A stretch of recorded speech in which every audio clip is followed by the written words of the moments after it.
Hazrat Anas bin Malik radiyallahu anhu states, on the day of the battle of Uhud, some people faced defeat and left the Prophet sallallahu alaihi wasallam alone. Hazrat Abu Talha radiyallahu anhu was along with him and he was shielding him with a shield. Hazrat Abu Talha radiyallahu anhu was an expert archer and he would pull his bow with great power. He broke 2 or 3 bows that day.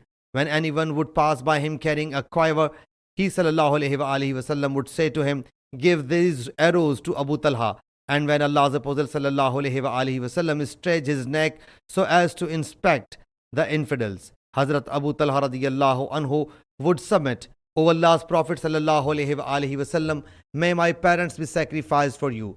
Don't stretch your neck lest any arrow of the infidels should hit you.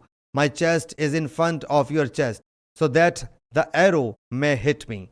Hazrat Anas radiyallahu anhu says, Hazrat Aisha, Hazrat Abu Bakr's daughter, and Hazrat Sulaim radiyallahu anhum had hitched up their clothes, and I caught a glimpse of the ankles of their calves.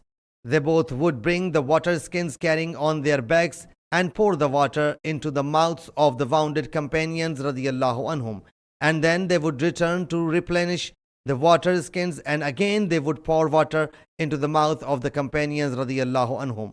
That day the sword fell off Hazrat Abu Talha's hand twice or thrice due to slumber.